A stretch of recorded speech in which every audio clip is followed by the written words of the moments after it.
Hey everyone, it's Emma here, and I have the sweetest little story I just have to share. It's one of those small things that just brightens your whole day, you know?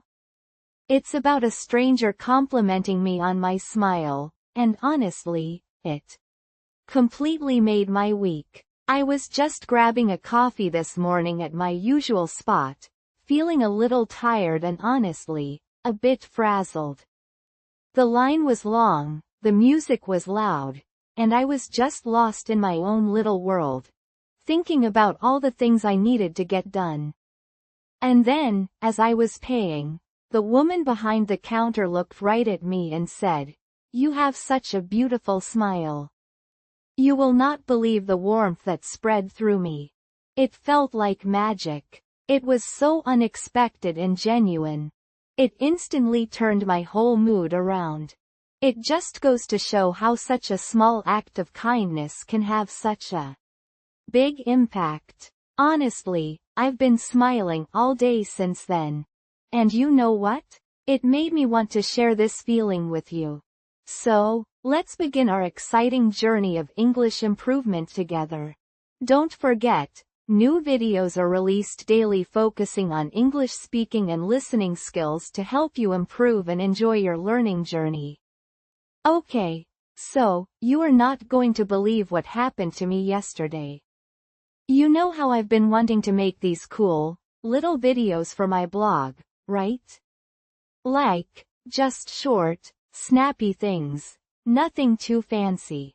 But everything I've tried is either too complicated or makes my videos look like they were filmed on a potato. Seriously. So, yesterday, I'm scrolling through Instagram, procrastinating, as one does, and I see this ad for a new video editing app.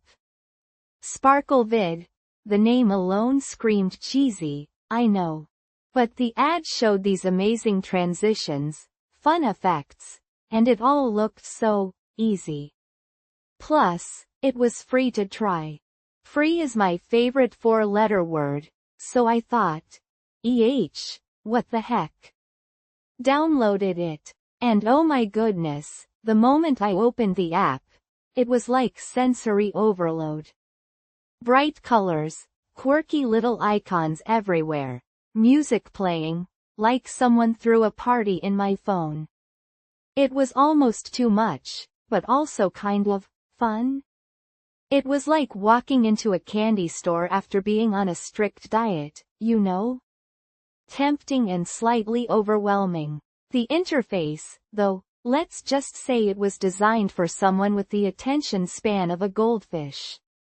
Buttons everywhere, menus popping out from the sides, little sparkly animations. It was a lot. My brain felt like it was trying to juggle flaming bowling pins while riding a unicycle. But I persevered. I told myself, you can do this. You conquered the self-checkout at the grocery store. You can handle a little sparkle. So, I imported a short clip I'd taken of my cat, Mr. Fluffington, doing his usual dramatic stretching routine. You know, the one where he looks like he's auditioning for a yoga instructor position? The app loaded it surprisingly fast, which was a good sign. And then the fun began. I started playing around with the filters. Oh, the filters. There was one that made Mr. Fluffington look like he was made of velvet, another that turned him into a psychedelic rainbow cat, and one, my personal favorite, that gave him googly eyes. I may have spent a solid 15 minutes just cycling through the googly eye filter, laughing like a hyena. Don't judge. Then I decided to try out the transitions. This is where things got interesting. Remember those amazing transitions from the ad? Well, let's just say reality did not live up to the hype. I tried the star wipe transition, expecting a sparkly, magical effect. Instead, Mr. Fluffington's head briefly morphed into a pentagon before exploding into a shower of what looked suspiciously like pixelated confetti. I actually jumped. My coffee almost ended up on my laptop. Undeterred, I tried the fade out. Simple, classic, right? Wrong. Instead of fading, Mr. Fluffington's image just sort of dissolved. Like he was melting into the background. It was unsettling. I briefly considered calling animal control to report a spontaneous cat liquefaction incident. So, yeah, the transitions were a bust. But I wasn't ready to give up. I moved on to adding text. I wanted to add a simple caption. Mr. Fluffington's morning stretch. Easy peasy, right? Nope. The text options were extensive, to say the least. There were fonts that looked like they were designed by a 5-year-old with a crayon, fonts that looked like they belonged on a heavy metal album cover, and fonts that were so elaborate they could have been their own art installation. I finally settled on something relatively normal, only to realize I couldn't change the color. It was stuck on neon pink. Mr. Fluffington did not approve. At this point, I was starting to feel a bit defeated. The candy store had turned into a sugar-induced nightmare. My head was spinning, my eyes were blurry, and poor Mr. Fluffington looked like he'd been through a digital blender. But then, I stumbled upon something that changed everything. Hidden away in a submenu, beneath a cascade of glitter and sparkles, was a little icon that looked like a film reel. Intrigued, I tapped it. And suddenly, everything changed. The garish interface disappeared. The music stopped. I was presented with a clean, simple timeline, with basic editing tools. It was like finding an oasis in the middle of the digital desert. Turns out, SparkleVid had a Pro mode. Who knew? And Pro mode was amazing.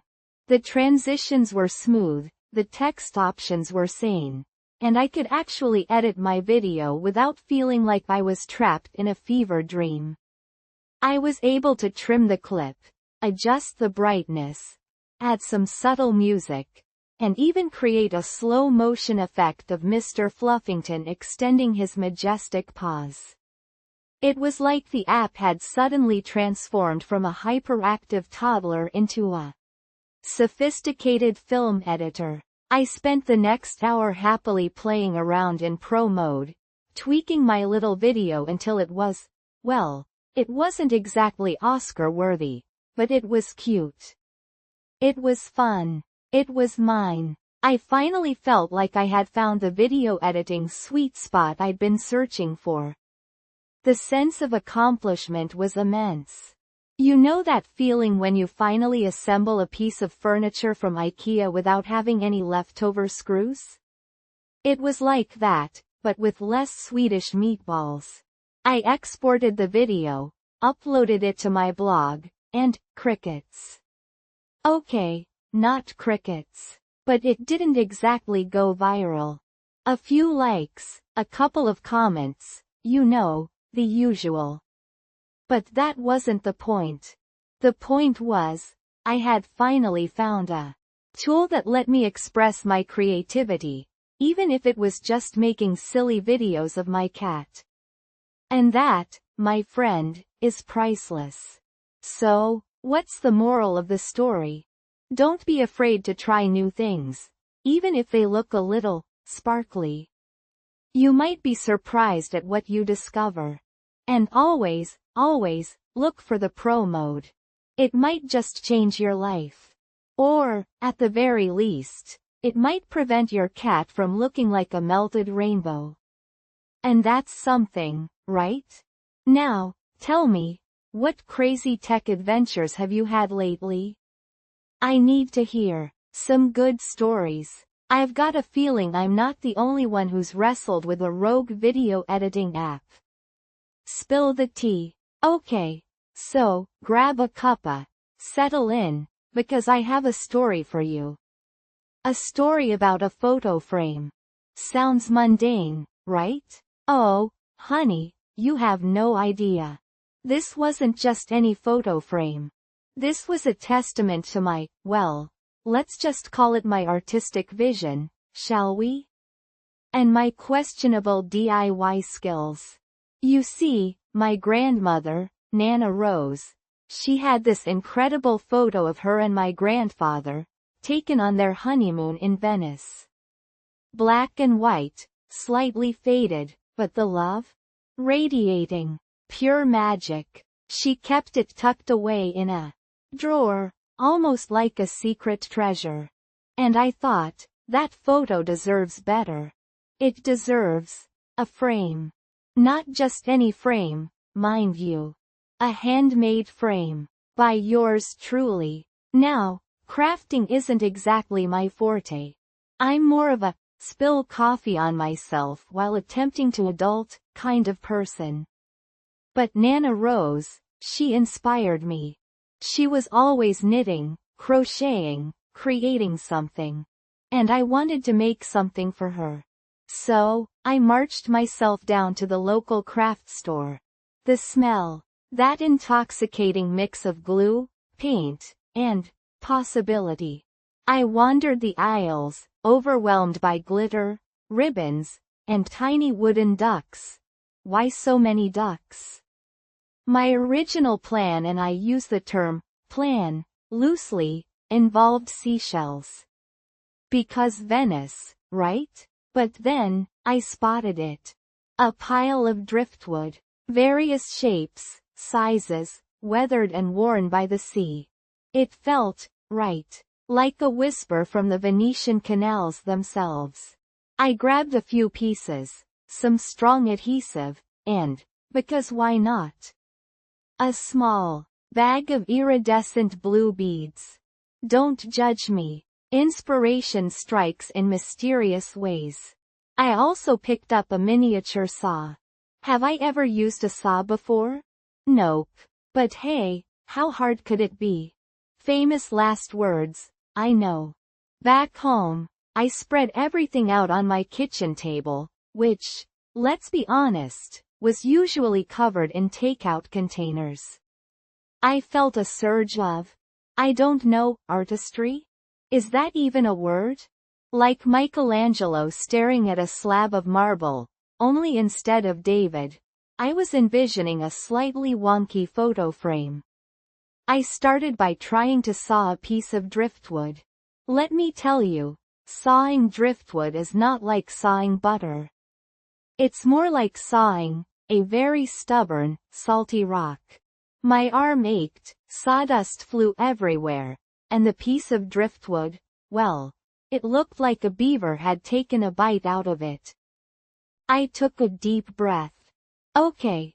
Plan B. I decided to arrange the pieces of driftwood around the photo, creating a more organic frame. Think less precise geometry, more abstract expressionism. Yes, let's go with that. Gluing the driftwood proved to be another adventure. The adhesive was enthusiastic. It stuck to everything except the driftwood. My fingers became one with the frame. The table became one with the frame. My cat, intrigued by the chaos, attempted to become one with the frame. It was a sticky situation, literally. Finally, after much wrestling and a few choice words that would make Nana Rose blush, I managed to get the driftwood to stay put. It wasn't perfect. There were gaps, some pieces stuck out at odd angles, and it looked vaguely like a beached sea monster had exploded on my kitchen table. But you know what? I kind of loved it. It was unique. Then came the beads. I'd envisioned these iridescent blue beads delicately accentuating the driftwood, like tiny drops of seawater. The reality? They looked like a 5-year-old had attacked the frame with a glitter gun. Too much. Way too much. I tried to peel them off. Nope. They were stuck fast. I considered starting over. But honestly, I was too tired, too covered in glue, and too emotionally invested in this masterpiece. So, I did the only thing I could do. I embraced the chaos. I added a few more beads. Because why not? It was already a glorious mess. Might as well go all in. And then, I placed Nana Rose's photo inside the frame. And you know what? It looked amazing. Seriously. The imperfections, the wonkiness, the slightly too enthusiastic beading, it all worked. It framed the photo perfectly, adding a layer of, well, me. It was a testament to my love for Nana Rose, my questionable crafting skills, and my ability to turn a disaster into something special. Guess what happened next? I presented it to Nana Rose. She cried. Happy tears, of course. She told me it was the most beautiful frame she'd ever seen.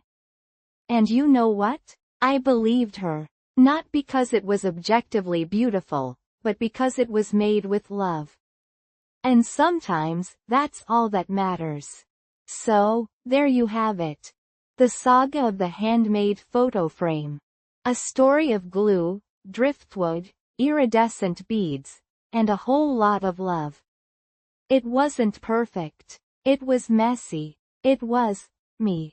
And that's why it was perfect. You know what I mean? Sometimes, the most beautiful things are the ones that come from the heart, even if they're a little sticky.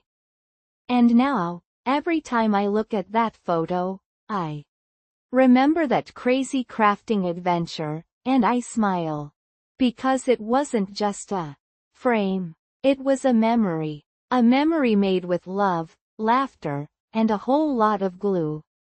Hey everyone. Learning a new language can feel like climbing a mountain, but remember, your voice matters in any language. Think about it. Sharing your thoughts, your dreams, your jokes. They all become even more special when you can express them in a new way. It's like unlocking a whole new world of connection and understanding, and it boosts your confidence in ways you wouldn't believe. You're not just learning words. You're building bridges. And you know what? There's a fun little trick you can try to boost your speaking skills. Commentating on a sports match. It might sound silly, but honestly, it works. Imagine you're watching football, basketball, anything. Really. Just describe what you see out loud, like you're the sports announcer. He shoots, he scores, or, what a save. It's a super easy way to practice speaking without even realizing you're doing it, and it can even make watching the game more fun. You can do this while cooking, during a walk, anytime. Feeling tired after long conversations in English? Totally get it. It's like your brain has run a marathon, even if you're just sitting down. Processing a different language takes effort, and it's perfectly normal to feel drained after a while. It doesn't mean you're not progressing, it just means you're working hard, and you deserve a break. Speaking of fun, something hilarious happened to me the other day. Someone told me a joke in English, and I completely misunderstood it. It was so awkward at first, but then we both ended up laughing about it. Which reminds me, what's your favorite joke or funny phrase in English? I'd love to hear it. Maybe we can even learn a few new ones from each other. Share in the comments below.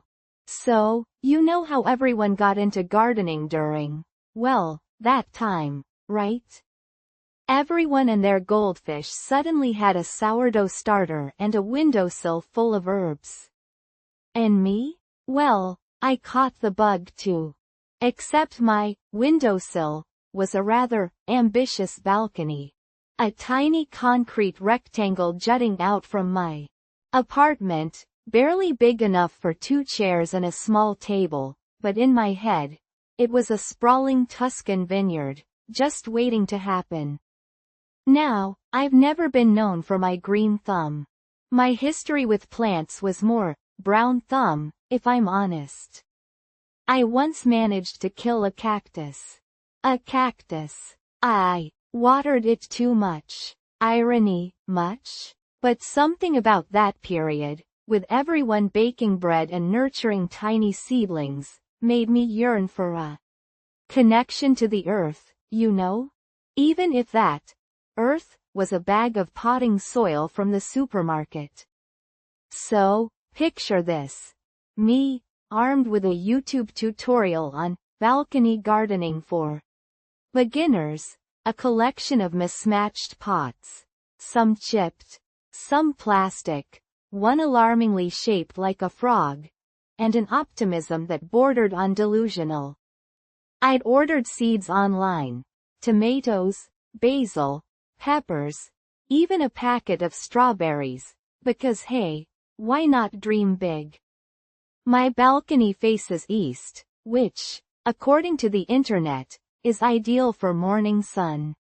Perfect, right? Except what the internet didn't tell me was that east facing in my building also meant a direct hit from the wind tunnel effect created by the skyscrapers across the street.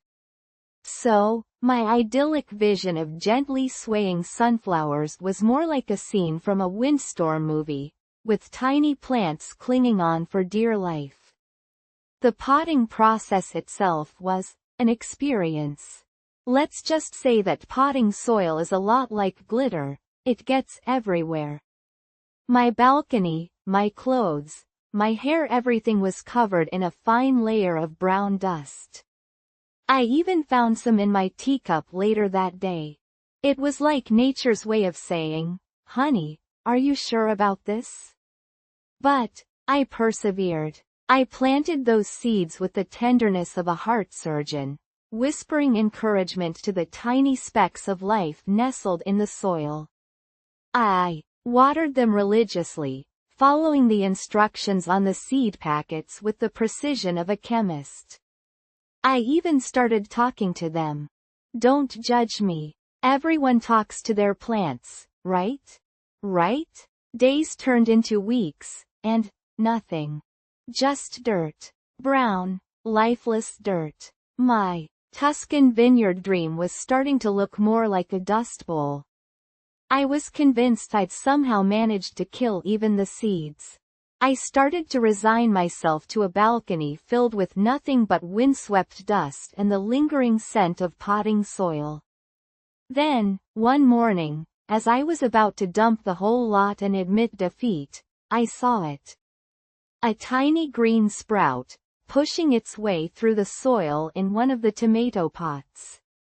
It was the smallest, most unassuming little thing, but it felt like a miracle. I actually gasped. My husband, bleary-eyed and still half asleep, wandered onto the balcony, wondering what the commotion was about.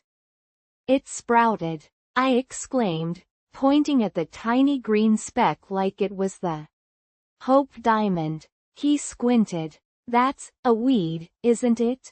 My heart sank. Was it? I grabbed my phone, frantically Googling, tomato seedling versus weed. After a tense few minutes of comparing blurry online pictures, I determined that, no, it was not a weed. It was, in fact, a tomato seedling. Victory. From that day on, things started to happen. More sprouts appeared, tiny and tentative at first, then growing bolder, reaching for the sun. The basil sprouted in a dense, fragrant carpet. The peppers emerged, looking suspiciously like weeds. I had to double-check Google again, but eventually revealing their true identity. Even the strawberries, bless their little hearts, sent out delicate tendrils. My balcony transformed. It wasn't Tuscany, not quite, but it was a vibrant, green oasis in the middle of the concrete jungle. The wind still wreaked havoc sometimes, turning my carefully arranged pots into a chaotic jumble, but the plants, surprisingly resilient, seemed to take it in stride. There were, of course, setbacks. Aphids discovered my basil, turning it into a sticky, bug-infested mess. I battled them with a spray bottle filled with soapy water, feeling like a tiny warrior defending my miniature kingdom. One of my tomato plants, ambitiously named Big Tony, developed a mysterious blight and had to be sacrificed for the greater good of the balcony ecosystem. It was a sad day, but there were also joys. The first ripe tomato, warm from the sun, bursting with flavor, tasted like the sweetest victory. The basil, despite its aphid struggles, filled the balcony with its pungent aroma, making even a simple cup of tea feel like a luxurious spa treatment. And the strawberries, though small and not very plentiful, were the most delicious strawberries I'd ever tasted. Maybe it was the effort, maybe it was the sunshine, but they tasted like pure summer magic. You know, gardening on that tiny balcony taught me a lot. It taught me patience, resilience, and the surprising satisfaction of nurturing something. From a tiny seed to a flourishing plant. It taught me that even in the middle of a bustling city, you can find a connection to nature, however small. And it taught me that even a brown thumb can, with a little effort and a lot of hope, turn a little bit green. So, what about you? Any epic gardening tales to share? I'd love to hear them. Okay, so, you are never going to believe this story. It's about the day I tried baking muffins. Sounds innocent enough, right? Oh, honey, you have no idea. Grab a cuppa, settle in, because this is a saga. See, I'm not a baker. Never have been. My culinary skills pretty much peak at perfectly buttered toast. But, my friend Sarah, you know Sarah, right? The one with the perpetually perfect Instagram feed? Well, she posted these gorgeous blueberry muffins, all golden and puffy and practically begging to be devoured. And I thought, hey, I could do that. Famous last words, right? So, bright and early Saturday morning, I'm feeling all domestic goddess Y. Sunshine streaming through the kitchen window, birds chirping, you get the picture. I pulled out my grandma's recipe book, this ancient, stained thing that smells faintly of vanilla and cinnamon, and flipped to the blueberry muffin recipe. It looked involved. Lots of ingredients I didn't even own. But I was determined. First hurdle. Buttermilk. Grandma's recipe called for buttermilk. Who has buttermilk just hanging around? Not me. So, off to the internet I go. Turns out, you can make a buttermilk substitute with milk and vinegar. Easy peasy, right? I poured the vinegar into the milk, and it curdled. Like, immediately. It looked unsettling. Kind of like cottage cheese gone wrong. I stared at it for a good minute, wondering if I'd inadvertently created some sort of science experiment. But the internet swore it was supposed to look like that, so I bravely soldiered on. Next up, dry ingredients. Flour, baking powder, baking soda, all that good stuff. I'm pretty sure I inhaled half the flour in the process. My kitchen looked like a blizzard had hit it. There was flour on the counters, flour on the floor, flour inexplicably on the ceiling fan. Don't even ask. Then came the blueberries. Now, I envisioned these plump, juicy blueberries bursting forth from my perfect muffins, just like in Sarah's picture. But the blueberries I had, well, let's just say they'd seen better days. They were a little squishy, a little wrinkled, but hey, they're going inside the muffin. who's going to see them, right? Famous last words, part 2. So, I'm mixing everything together.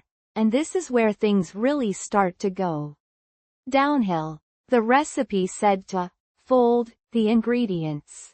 Fold? What does fold even mean? I pictured myself delicately folding the batter like a sweater, which clearly isn't right. So, I just stirred. Stirred with gusto. Stirred like I was auditioning for the Olympic stirring team. The batter, which was supposed to be light and fluffy, became gluey. Thick, resembling something more akin to cement than muffin batter. But, I'm committed at this point. I've got flour everywhere, curdled milk concoctions, and sad blueberries. I'm seeing this through. I grease the muffin tin, another adventure in itself.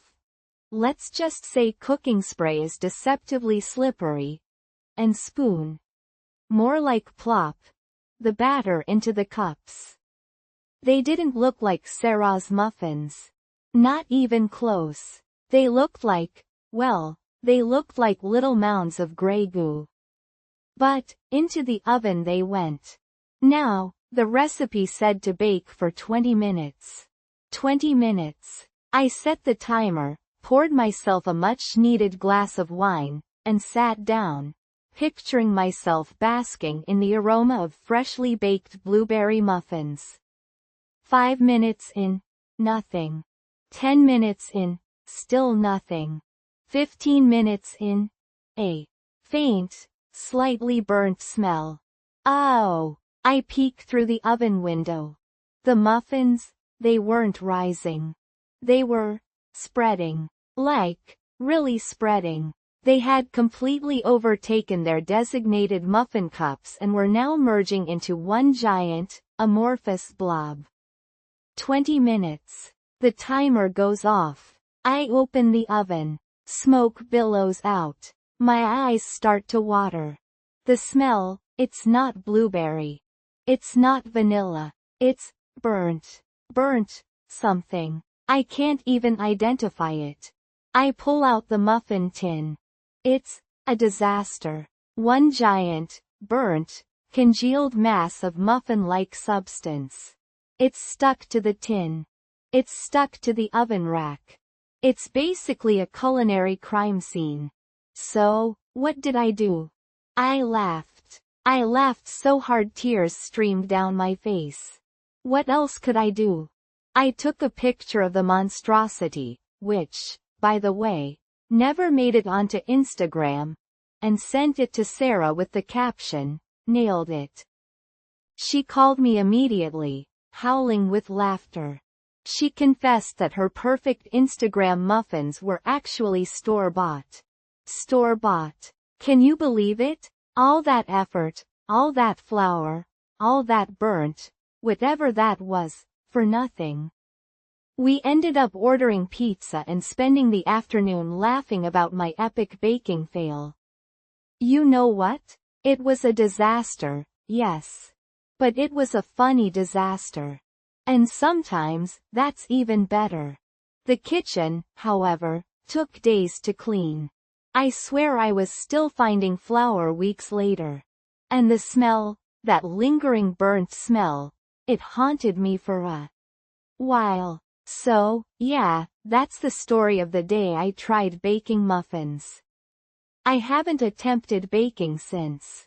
I stick to toast. But hey, at least I have a good story to tell, right?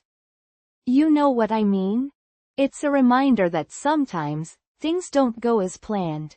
Sometimes, you end up with a burnt muffin monster instead of perfectly golden domes of deliciousness. And that's okay. Sometimes, the best stories are the ones about the epic fails. And, let's be honest, who doesn't love a good disaster story? Especially when it involves copious amounts of flour and a slightly questionable interpretation of the word, fold. So, next time you're feeling ambitious in the kitchen, maybe just order takeout. Just saying. You'll thank me later. Hey everyone. Learning a new language can feel like climbing a mountain, right? But remember, difficulties today are memories of victory tomorrow. Think about it. Every stumble, every hesitant word, is just a stepping stone on your path to fluency. It's like collecting badges of honor, each one representing a challenge overcome. These difficult moments will soon become stories you share, proof of how far you've come. You've got this. You know what I've found helps? Talking about your favorite book character. It sounds simple, I know, but honestly, it's been a game changer for me. Imagine you're cooking dinner and suddenly you start describing Sherlock Holmes's deduction skills. Or maybe you're on a walk and find yourself explaining why Elizabeth Bennet is your ultimate heroine. It's a fun, effortless way to weave English speaking into your everyday life, and you will not believe how much it boosts your confidence. Wishing for instant fluency overnight is something we all do, isn't it? I know I do. We dream of waking up one day and effortlessly chatting away in English. It's totally understandable to feel that impatience, especially when you understand so much but hesitate to speak.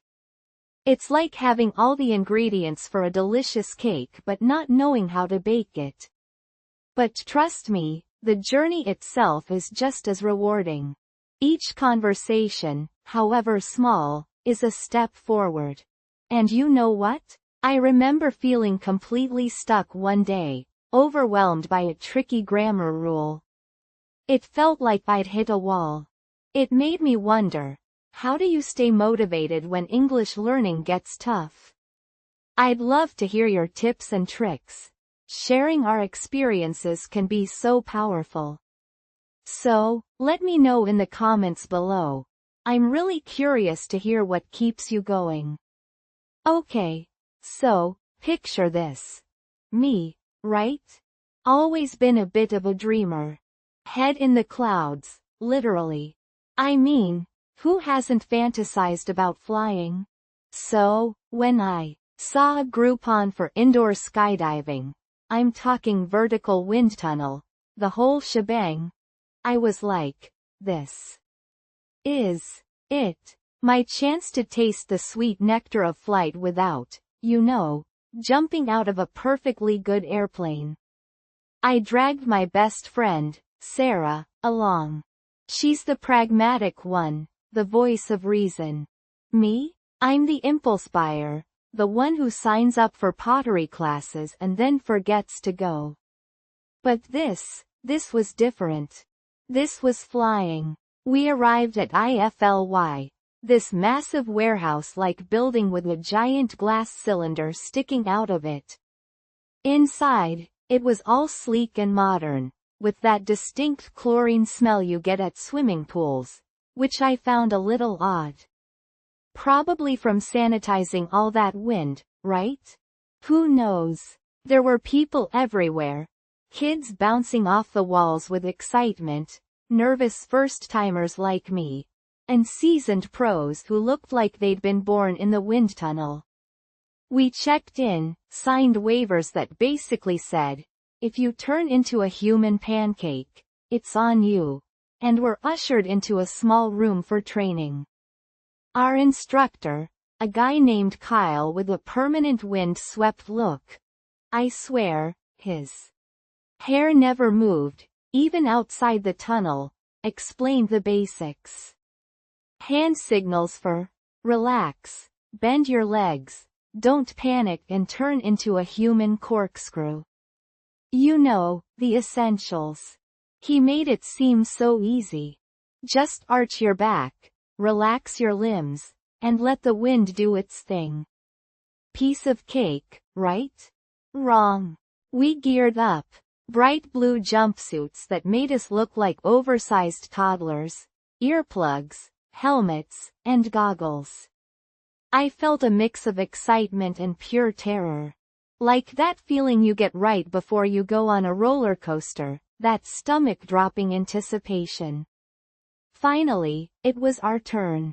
Sarah went first. She looked absolutely petrified. Kyle guided her into the chamber, and whoosh, she was lifted off the ground, bobbing a bit awkwardly at first, then slowly gaining control, a hesitant smile spreading across her face. Okay, maybe this wouldn't be so bad after all. Then it was my turn. I stepped into the wind tunnel, and the roar hit me like a wall. It was deafening. The air pressure was intense, pushing against me from all sides. Kyle gave me a gentle nudge, and suddenly, I was airborne. But, not gracefully. Instead of the elegant, effortless float I'd envisioned, I became a human pinwheel. Arms flailing, legs kicking, spinning uncontrollably. I felt like a rag doll in a hurricane. I'm pretty sure I saw Kyle's life flash before his eyes. He grabbed my hand, steadied me, and reminded me of the hand signals. Relax. Easier said than done, buddy. My brain was screaming, we are not birds. We are not meant to do this. But slowly, miraculously, I started to get the hang of it. I relaxed my shoulders, arched my back, and felt the wind lift me higher. It was indescribable. The roar of the wind faded into the background, replaced by a sense of weightlessness, of pure freedom. I was floating, flying, soaring. It was like a dream come true. I even managed a wobbly smile, probably looking like a deranged squirrel, but hey, I was flying. Kyle took my hand and whooshed me higher, up towards the top of the tunnel. The view from up there was breathtaking. The whole warehouse stretched out below me, tiny people looking up in awe. I felt like a superhero, even if I was clinging onto Kyle for dear life.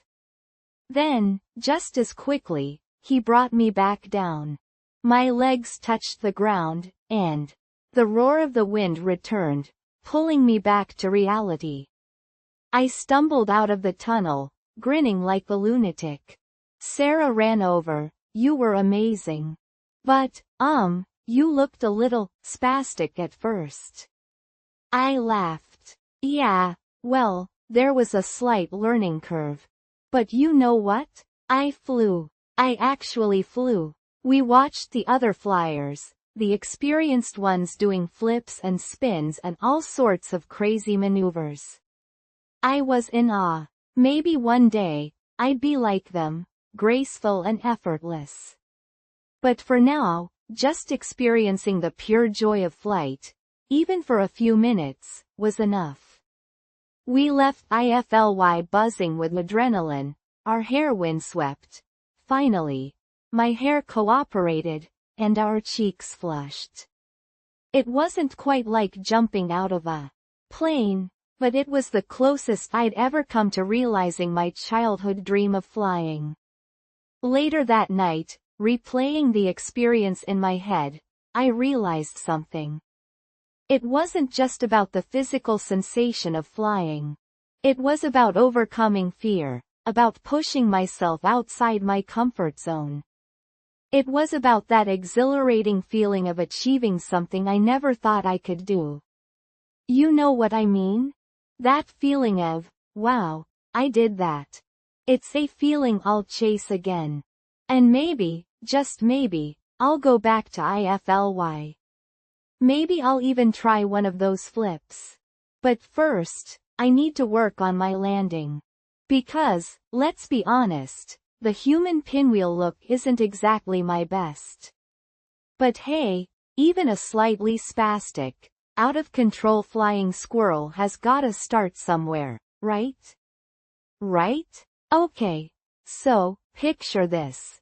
Late August, the sun kind of hanging low in the sky, casting these long, lazy shadows across our street. You know, that golden hour light that makes everything look a little bit magical?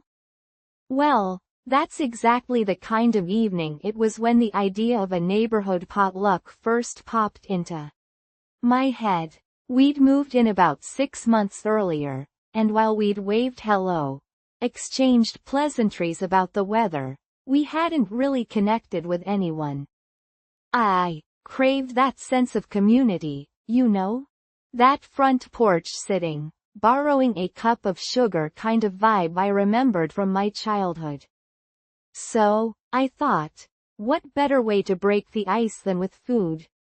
Everyone loves food, right? Now, I'm not exactly what you'd call a social butterfly. Actually, the thought of organizing something like this sent little shivers of anxiety down my spine.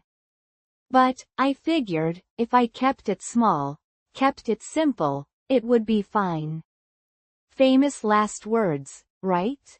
The first hurdle, of course, was actually talking to the neighbors. I'm more of an email person, hiding behind my keyboard, but I knew a face-to-face invite would feel more personal.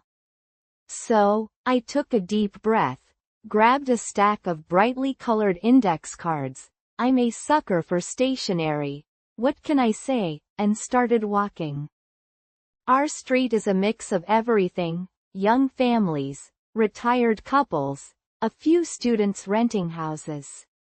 Each interaction was different. Mrs. Henderson, 2 doors down, practically squealed with delight, already rattling off her famous potato salad recipe before I'd even finished explaining.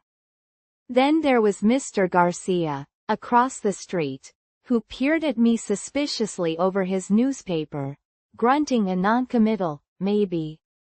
You could practically feel the weight of his skepticism. It was a little deflating, if I'm honest. But I persevered.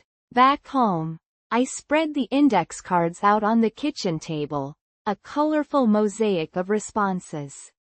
Mostly, yeses, thankfully, with a few maybes thrown in. I started envisioning it, the laughter, the clinking of glasses, the murmur of conversations. It felt warm. Then came the logistics. Oh, the logistics. Suddenly, my simple little potluck was morphing into something bigger. What date worked for everyone? Where would we hold it? What if it rained? Remember, late August, notorious for those surprise downpours.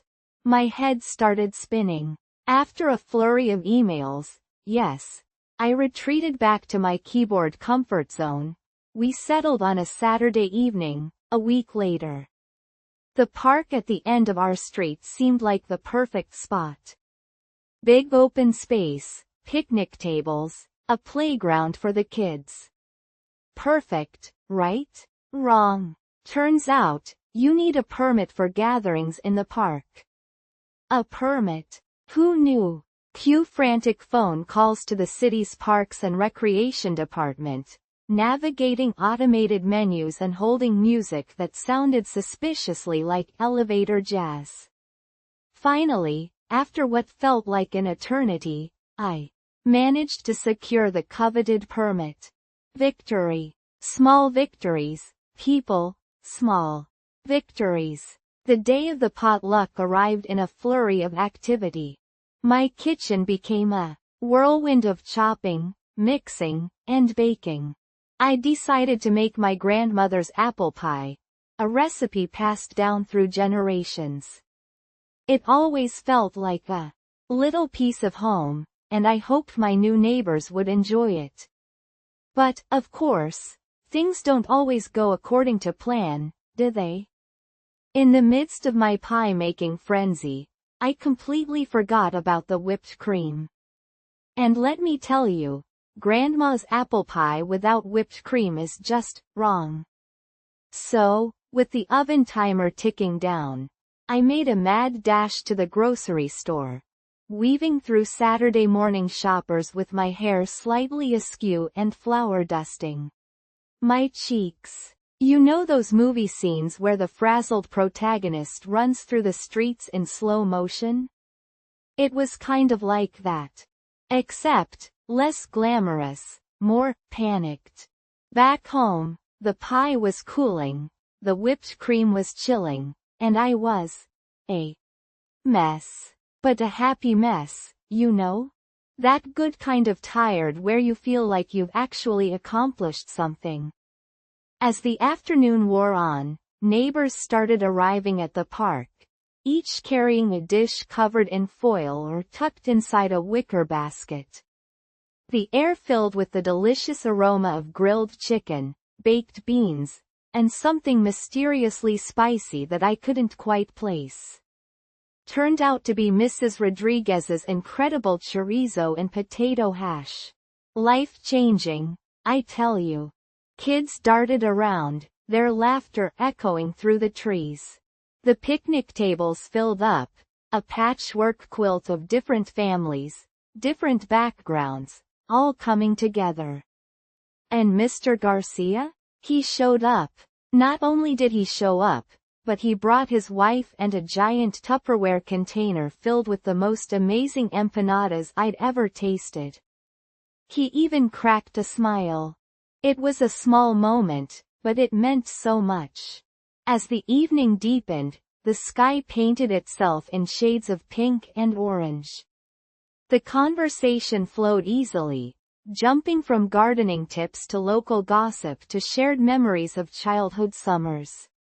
We weren't strangers anymore. We were a community. And in that moment, surrounded by the warm glow of string lights and the sound of happy chatter, all the stress, all the little mishaps, faded away. It was perfect. Well, almost perfect. Remember that whipped cream I'd been so frantically chasing earlier? Yeah, in all the excitement, I completely forgot to bring it to the park. I face-palmed so hard. But you know what? Nobody seemed to mind. The pie was still devoured, every last crumb. And honestly, the whole whipped cream debacle just added another layer to the story. Another little thread in the tapestry of our first neighborhood potluck. Looking back, it wasn't just about the food.